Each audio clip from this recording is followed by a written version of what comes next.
Hello बच्चों, welcome to your Gauravi ma'am channel. और आज आपकी गौरवी मैम आपके सामने एक कहानी लेकर आई हैं। इस कहानी का क्या नाम है? इस कहानी का नाम है टोपी वाला और बंदर। तो चलिए इस कहानी को पढ़ते हैं।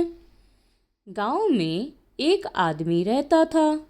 टोपी बेचना उसका काम था।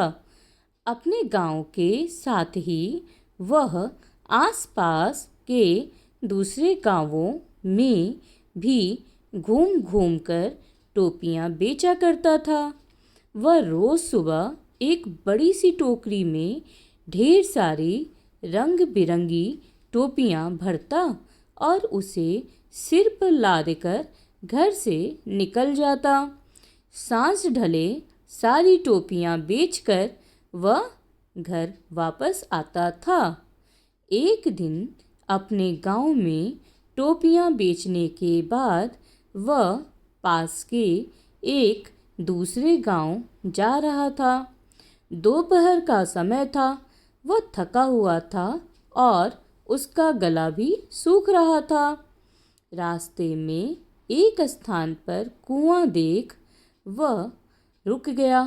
कुएं के पास ही बरगद का एक पेड़ था, जिसके नीचे उसने टोपियों की टोकरी रख दी और कुएं से पानी निकालकर पीने लगा।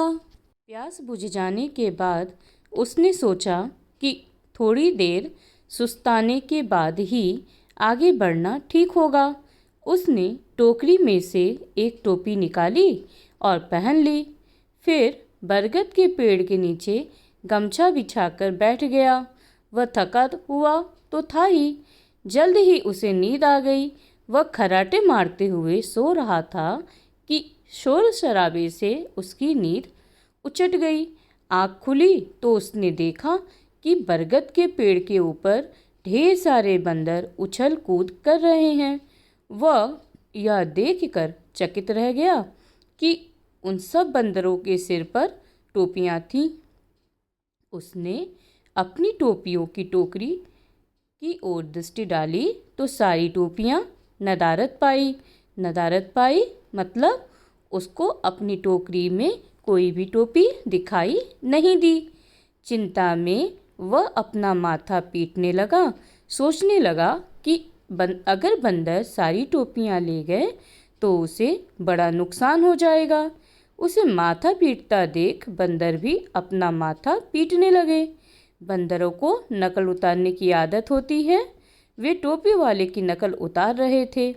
बंदरों को अपनी नकल उतारता देख टोपी वाले को टोपियां वापस प्राप्त करने का एक उपाय सूझ गया।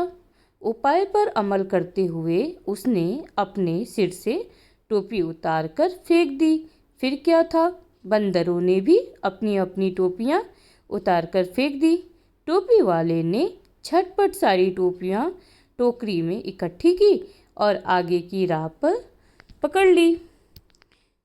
इस कहानी से हमें क्या सीख मिलती है? बच्चों, इस कहानी से हमें यह सीख मिलती है कि परिस्थिति चाहे जैसी भी हो, हमें घबराना नहीं चाहिए। हर हाल में हमें अब समझदारी से काम लेना चाहिए। तो बच्चों, धन्यवाद। आप मेरे इस चैनल को लाइक और सब्सक्राइब ज़रूर करिएगा। Bye bye.